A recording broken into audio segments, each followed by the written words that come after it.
안녕하세요. 여러분의 지적 갈증을 풀어드리는 심층 탐구 시간입니다.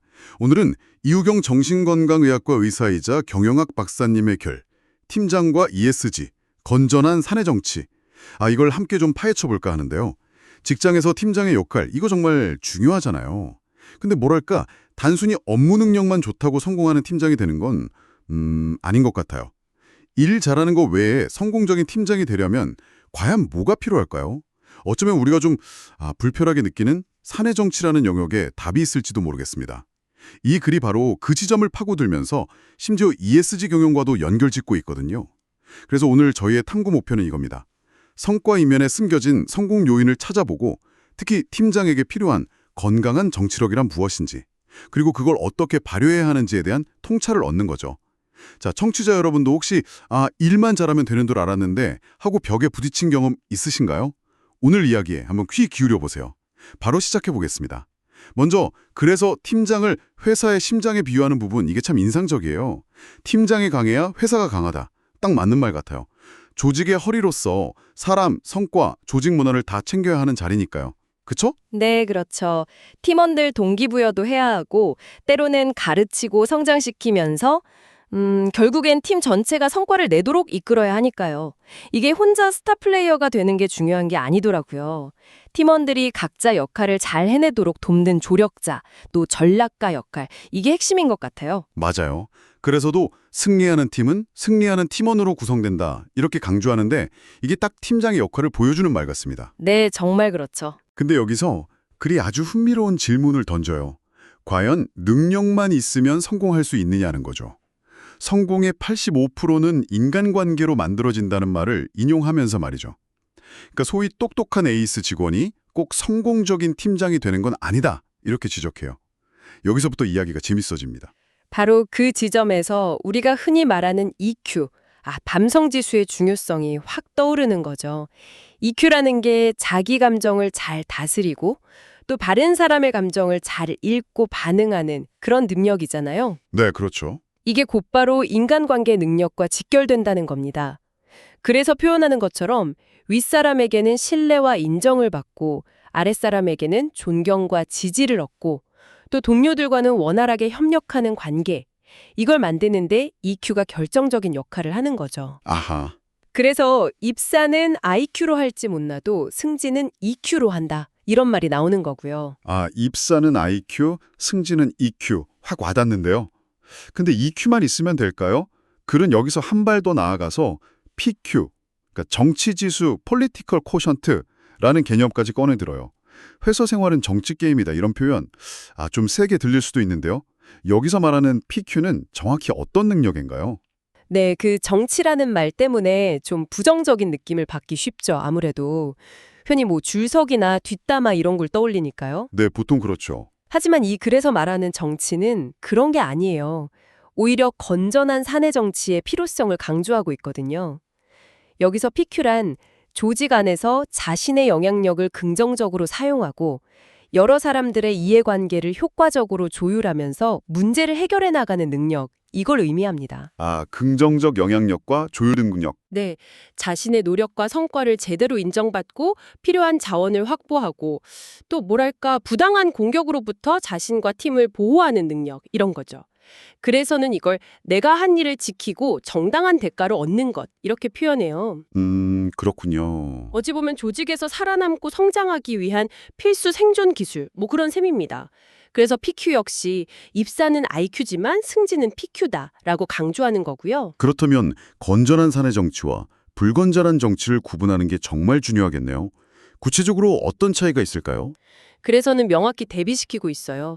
나쁜 정치인은 자기 업무는 소홀히 하면서 아부나 남 험담으로 이득을 챙기려 하죠. 네, 주변에 그런 경우 가끔 보이죠. 반면에 좋은 정치인은 기본 업무에 충실하고 성과를 내면서 다른 사람들에게 모범이 되어서 자연스럽게 영향력을 얻는다는 거예요. 근데 흥미로운 건 노자 도덕경을 인용하면서 최고의 정치, 그러니까 가장 이상적인 리더십은 사람들이 그 존재조차 느끼지 못하게 하는 거라고 말하는 부분이에요. 존재조차 느끼지 못하게 한다. 네, 너무 티나지 않게 자연스럽게 조직을 이끌어가는 그런 경지를 의미하는 거겠죠. 예를 들어볼까요? 다른 팀의 협조가 꼭 필요한 상황. 여기서 불건강한 정치는 그 팀 몰래 윗선에 보고하거나 그 팀의 단점을 퍼뜨리는 식으로 나타날 수 있어요. 아, 그런 방식이요? 그렇죠. 반면 건강한 정치는 평소에 그 팀 리더와 관계를 잘 쌓아두고 그들의 어려움이나 우선순위를 이해하면서 서로 윈윈 할 수 있는 제안을 통해 협조를 구하는 방식, 이렇게 나타나겠죠. 아, 그렇군요.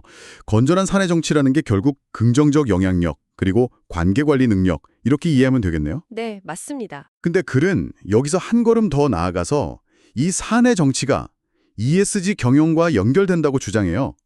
팀장들의 건전한 사내 정치는 ESG 경영의 촉매제다. 그리고 ESG 내재화의 동력도 팀장에서 나온다고요. 이 연결고리는 좀 의외인데요. 어떻게 연결될 수 있는 걸까요?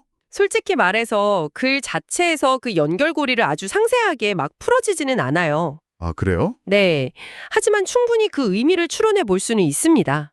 ESG 경영이라는 게 결국 환경, 사회, 지배구조 측면에서 기업이 지속 가능한 성장을 추구하는 거잖아요. 네, 그렇죠. 이걸 실제로 조직 내부에 뿌리내리게 하려면 부서 간의 벽을 허물고 협력해야 하고 또 윤리적인 의사결정이 일상화되어야 하고 투명하고 공정한 조직 문화가 뒷받침되어야 하죠. 필요한 게 많네요. 바로 이런 것들을 가능하게 하는 윤활유 역할, 이걸 건전한 사내 정치 역량을 갖춘 팀장들이 할 수 있다, 뭐 이런 이야기죠. 예를 들어 새로운 친환경 정책을 도입해야 한다. 근데 각 부서의 이해관계가 다를 수 있잖아요. 당연히 그렇겠죠.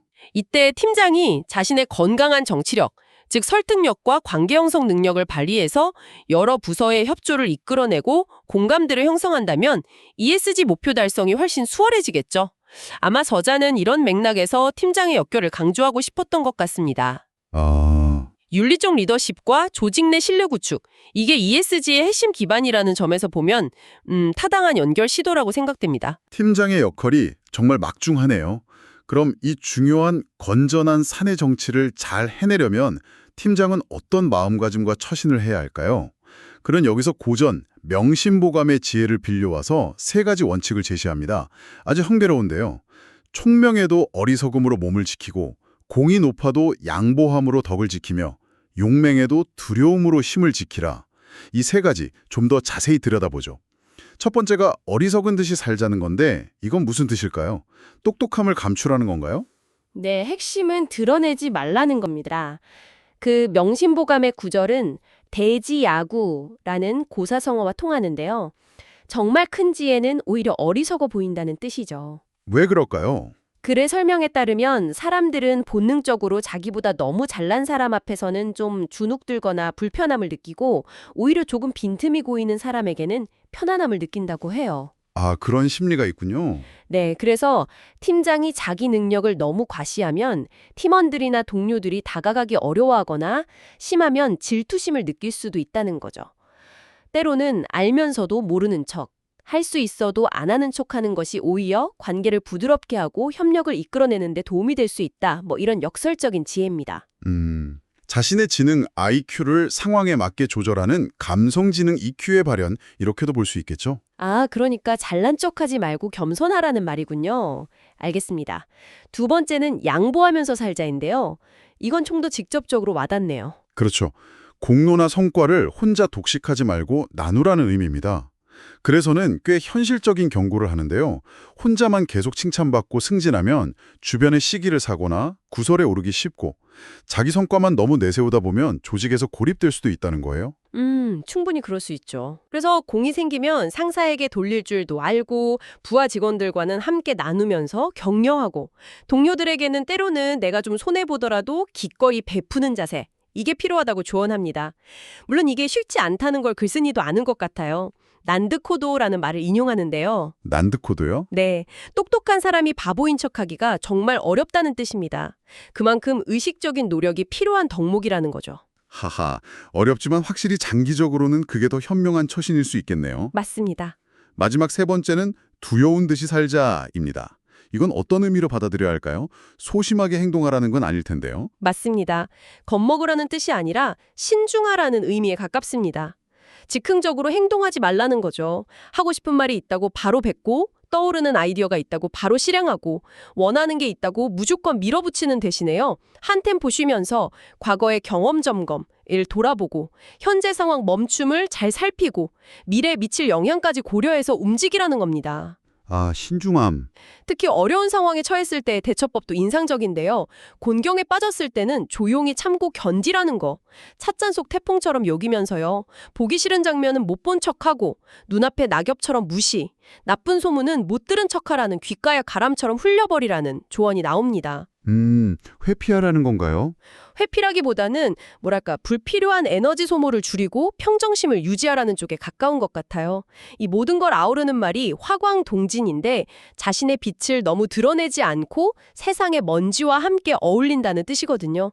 그러니까 불필요한 마찰을 피하고 평정심을 유지하면서 복잡한 상황을 지혜롭게 헤쳐나가라. 이런 의미입니다. 그렇군요. 정리해보면 팀장의 성공에는 IQ 이상의 것, 즉 EQ와 PQ가 중요하고 특히 건전한 사내 정치 역량이 필요한데 이걸 위해서는 명심보관의 지혜처럼 때로는 어리석은 듯, 때로는 양보하며 항상 신중하게, 즉 두려운 듯 행동하는 것이 도움이 된다는 거군요. 네, 그렇습니다. 이 세 가지 원칙이 얼핏 보면 좀 소극적이거나 약해지라는 말처럼 들릴 수도 있어요. 네, 좀 그렇게 느껴질 수도 있을 것 같아요. 하지만 그 본질은 다릅니다. 오히려 장기적인 영향력을 쌓고 조직 내에서 건강하고 생산적인 관계를 구축하기 위한 매우 전략적인 접근법이다. 이렇게 이해하는 것이 맞습니다. 단기적인 이익이나 감정에 휘둘리지 않고 더 큰 그림을 보면서 현명하게 처신하는 지혜인 거죠. 전략적인 접근법이군요. 네. 그리고 이러한 리더십이 잘 발휘될 때 개인의 성공을 넘어서서 조직 전체의 긍정적인 문화를 만들고 나아가 ESG 같은 더 큰 가치를 실현하는 데도 기여할 수 있다는 점, 이걸 생각해 볼 필요가 있습니다. 오늘 이유경 박사님의 글을 통해 팀장의 역할과 성공 방정식, 그리고 건전한 사내 정치라는 흥미로운 개념에 대해 깊이 탐구해봤습니다. 자, 이제 마지막으로 청취자 여러분께 질문 하나를 남기면서 마무리할까 합니다. 오늘 이야기 나눈 건전한 사내 정치, 여러분의 일터에서는 어떤 모습으로 존재하나요? 혹시 경험했던 불건전한 정치와는 어떻게 다른가요? 그리고 오늘 소개된 세 가지 처세술, 어리석은 듯, 양보하며 두려운 듯 행동하는 것, 이게 그저 위선이나 계산으로 보이지 않으려면 어떻게 진정성을 담아서 실천할 수 있을까요? 이 질문들을 한번 곱씹어 보시는 것도 좋겠습니다. 네, 좋은 질문인 것 같습니다. 오늘 저희와 함께 깊이 탐구해 주셔서 감사합니다. 감사합니다. 다음 시간에도 여러분의 생각 주머니를 채워줄 유익하고 흥미로운 이야기로 돌아오겠습니다.